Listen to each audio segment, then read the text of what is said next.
Halo Bray, kembali lagi di Gaptek.id dan di video kali ini gue lagi ada di Pekanbaru untuk event kampus tournya ROG dan juga ROG Gathering.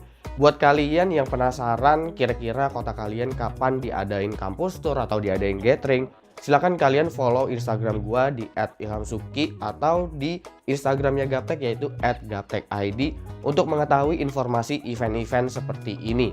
Siapa tahu nanti gue adain di kota-kota kalian atau mungkin nanti kita bisa adain gathering di kota mana entahlah ya. Oke, karena gue nggak ada di studio itu cukup lama karena tour ini, jadi sorry banget untuk video migrasi dari harddisk ke SSD yang part 2 nya yang untuk di PC dengan kapasitas yang berbeda itu gue tunda dulu sampai gue pulang dari Pekanbaru dan juga Semarang, karena memang video tersebut masih dalam progres dan gue harus pergi sehingga gue terpaksa harus pause dulu untuk project tersebut. Dan karena gue perginya cukup lama, sekitar 9 hari di luar studio, maka dari itu biar nggak nganggur-nganggur banget, gue coba bikin video yang memang bahasannya sederhana aja. Nggak jauh-jauh kita bakalan bahas soal SSD dan memang banyak juga pertanyaan ke gue soal SSD ini, terutama soal umur SSD yang katanya udah bisa diprediksi. Berhubung gue juga udah ngerasa gatel pengen bikin video dan pengen upload video lagi, karena kemarin-kemarin itu Gaptek memang lagi rajin banget upload videonya. Jadi ya gue terpaksa bikin video yang sederhana gini aja, dan menurut gue pembahasan soal umur SSD ini kayaknya menarik buat dibahas. Banyak yang nanyain ke gue soal umur dari SSD ini, karena katanya SSD itu umurnya udah bisa diprediksi, berbeda dengan harddisk yang kita cuma bisa ngecek soal kesehatannya aja. Ketika harddisk itu udah nggak sehat, maka biasanya datanya itu sering mengalami bad sector. Sementara kalau SSD, kejadiannya nggak seperti itu. Bahkan umur harddisk sendiri itu memang bener-bener random banget, bahkan kesehatan aja nggak bisa dijadikan tolak ukur. Nah, di SSD ini sedikit berbeda, karena di SSD itu umurnya udah bisa diprediksi dari seberapa banyak SSD ini menulis, dan ini biasanya yang bikin orang jadi parno soal umurnya SSD, karena udah keprediksi. Ibaratnya kalau seorang manusia umurnya udah bisa diprediksi bakalan hidup sekian tahun lagi, otomatis orang itu juga akan ngerasa parno juga dan ngerasa takut juga. Nah, itu dia mirip-mirip sama SSD yang umurnya bisa diprediksi dari angka, sementara untuk harddisk itu umurnya nggak bisa diprediksi sama sekali. Dan bahkan untuk kesehatannya, untuk harddisk health itu kita nggak bisa prediksi kesehatannya itu akan turun dalam waktu berapa lama.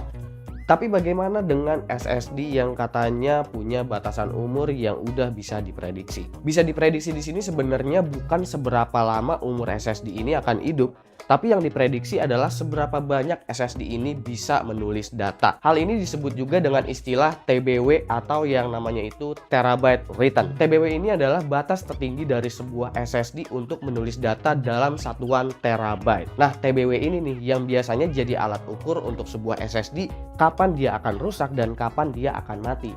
Cuma masalahnya TBW ini biasanya nggak semua brand SSD itu terang-terangan kasih tahu seberapa besar TBW-nya. Kita benar-benar harus cek dengan teliti di website SSD tersebut kira-kira berapa besar TBW yang dihasilkan oleh SSD tersebut. Maksimum kapasitas TBW untuk setiap brand SSD dan juga seri-serinya itu memang berbeda-beda semuanya. Tapi umumnya, semakin besar kapasitas SSD kalian, tentu maksimum kapasitas TBW-nya juga semakin besar. Seperti contohnya pada SSD murah yang satu ini, Acer Panther 120GB.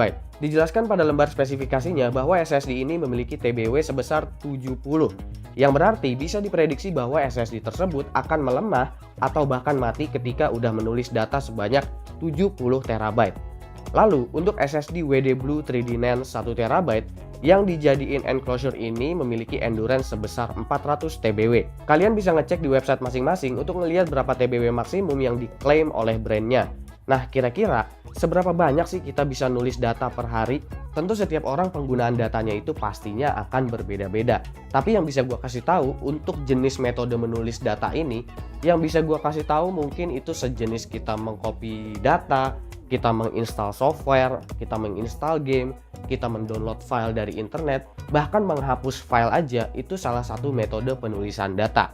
Dan itu masuk ke write atau written. Sebagai contoh, gue kasih pengujian dari SSD laptop ROG GL704 SCAR 2 yang udah gue pakai 1 bulan yang lalu. Pertama gue pakai laptop ini, kondisinya fresh, belum ada software dan game apapun kecuali Windows. Kalian bisa gunakan software Crystal Disk Info untuk melihat udah seberapa banyak data yang kalian tulis di SSD tersebut. Setelah sebulan pemakaian, gue udah menulis data sebanyak 1,3 terabyte. Itu pun karena gue emang ada aktivitas mengcopy game, software benchmark, lalu ada proses uninstall juga, lalu rendering juga, lalu pastinya ada Windows Update. Pokoknya macam-macam deh. Nah, SSD yang digunakan di sini adalah Intel NVMe PCIe x4 512 GB. Menurut data dari website Intel, SSD ini punya endurance di 288 TBW. Sekarang kita coba simulasikan dari penggunaan data 1 bulan tersebut, yaitu 1,3 terabyte. Apabila gue dalam 1 bulan itu rata-rata bisa menulis data hingga 1,3 terabyte, maka dalam 1 tahun itu gue bisa menghabiskan TBW sekitar 15,6 TBW. Dan itu tandanya SSD gue mungkin baru akan rusak dalam waktu 18 tahun. Dengan waktu sepanjang itu, mungkin justru SSD gue udah bakalan rusak duluan yang faktornya itu bukan disebabkan oleh TBW-nya. Mungkin aja juga gue udah upgrade lagi ke SSD lain karena dengan waktu yang sepanjang itu teknologi juga udah berkembang terus. Mari kita coba simulasiin dengan SSD berkapasitas kecil yaitu 120 GB dengan 70 TBW. Misalnya nih ya, dalam 1 tahun gue bisa nulis data sebanyak 12 terabyte atau 1 bulannya 1 terabyte. Itu tandanya umur SSD gua mungkin baru akan mati dalam waktu 5,8 tahun. Dan itu bisa dipastiin garansi SSD-nya ya udah pasti udah habis. Atau mungkin SSD-nya bisa rusak gara-gara faktor lain. Bisa aja board SSD-nya yang rusak, port SATA-nya yang rusak, atau port M.2-nya yang rusak, atau bisa jadi kerusakan di bagian-bagian lain yang emang nggak ada sangkut pautnya sama yang namanya TBW. Emang TBW ini bisa bikin orang-orang parno karena udah kelihatan gambaran atau umur dari sebuah SSD itu seberapa banyak datanya dari yang ditulis sama SSD tersebut. Tapi kalau misalkan kita ngelihat di manusia yang umurnya udah terprediksi berapa tahun lagi, atau berapa bulan lagi, atau berapa hari lagi, itu pasti orangnya juga bakalan parno juga. Tapi sebenarnya umur yang sesungguhnya itu ya tetap kita nggak ada yang tahu. Kalau misalkan ada orang yang memang benar-benar apes, mungkin dia baru beli SSD dan baru 1 minggu pakai itu udah bisa rusak atau bahkan mati SSD-nya. Untungnya di SSD itu ada yang namanya garansi. Jadi kalau misalkan 1 minggu udah mati atau udah rusak, itu bisa digaransiin. Beda dengan manusia yang misalkan baru lahir 1 minggu, terus dia meninggal dan itu nggak ada garansinya.